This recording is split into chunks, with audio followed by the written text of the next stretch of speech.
نبی علیہ السلام ته فرمایي وی دی قیدیانو کې یوه زنانه ده وی چې ستاسو پیغمبر زما رور دی. نبی علیہ السلام وی زما خور کم ده؟ وی هغه دعوه کوي چې ستاسو دا پیغمبر زما رور دی. وی رای ولی ماله؟ هغه چې راله نو شیما وه، د بیبي حلیمې لور وه شیما. نبی کریم صلی الله علیه وسلم له بیبي حلیمې پی ورکړي دا د هغې لور وه او نبی علیہ السلام رورو نو دی رضاعی خور وه، د پیو خورې وه، د موری نه وه پیدا، پلار نه نه وه پیدا، خو د دې مور امام الانبیا له پی ورکړي، رضاعی مورې وه، د بیبي حلیمې لور وه. نبی علیہ السلام ته وی ما سره ګورئ نښه شته ګورئ، که ته وایې چې خور مې نه نو نښه را سره شته. نبی کریم صلی الله علیه وسلم سم وجړل چې شیمۍ ولیدله. صحابه وی ولې جاړې؟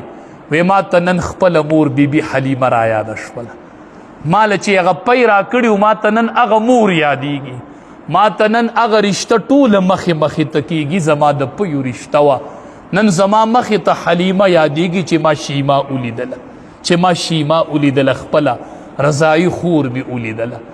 دی به نبی علیه السلام ځان سره ګرځو. نبی علیه السلام راکوټې و، دی چې به بیزې سره ولې یو ورځ رالله خپلې مور ته وایي وی ما سره مې دا رور و نه بیزیم سره ولې، وی هغه بیزې داسې لږې وګرځېدلې لږ سر یې وکړو او وی ټولې راللې او ګیر چاپېره د ده نه کېناستې، وی ټولو بیزو ده ته کتل، وی زما دې رور ته کتل.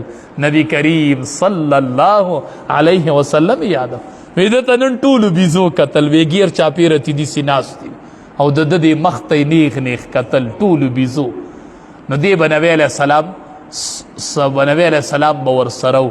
مونږ چې دا اوس عمرې له تللو چې طایف ته لاړلو، بیا د طایف نه اپله لاړلو، اقه ځای ته لاړلو کم ځای کې چې به بیبي حلیمې کورو او امام الانبیا له به یې پی ورکول، اقې کور ته لاړل، کور روانو او حدود یې اوسیخانې ښخ کړي وو، اقې به هغې ځای کې ودرېدلو، ماسپښین مونځ خو پکې وکړو، د بیبي حلیمې رضی الله تعالی عنها هغې کور ته لاړل، هغه ځای خو ولیدو چې دې کې د امام الانبیا د رضاعت موده تیره شوې ده.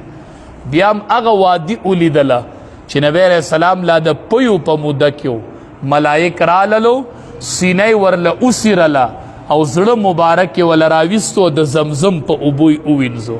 شق صدر د امام الانبیا چې شوی و هغې وادۍ ته م لاړو، په کومه وادۍ کې چې امام الانبیا له سینه څیرلې وه ملایکو او زړه مبارک یې ورله ایستلی و، هغې وادۍ کې لږ وګرځېدلو، هغې وادۍ ته حاضري وکړله.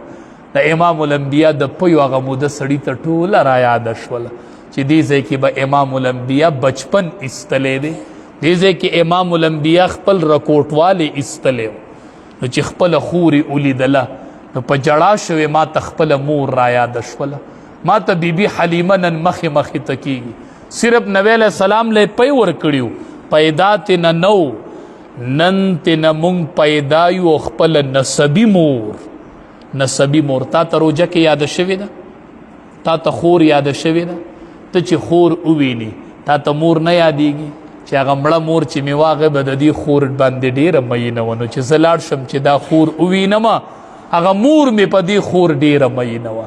ته روجه کې تلی د خور ملاقات له، ته روجه کې تلی د رور ملاقات له، ته روجه کې تلی د مور ملاقات له، تا ملاقات کړی تا ته نه یادیږي خور او مور.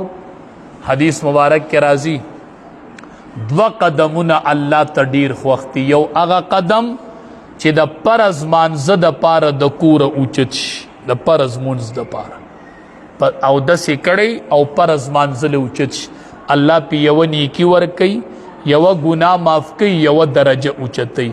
او دویم قدم چې د دې قدم سره برابر دی، ته خبرې تا هغه دویم قدم پیژنې چې د دې قدم سره په اجر کې برابر دی. ته به وایي چې سړی حج لځي زه وام نه، ته وایي چې سړی عمرې لځي زه وام نه، ته وایي چې سړی جهاد لځي زه وام نه. نبی علیه السلام فرمایي دویم قدم چې هغه د دې قدم سره په اجر کې برابر دی، دا هغه قدم دی چې هغه د کوره اوچت شي د رشته دار د ملاقات لپاره.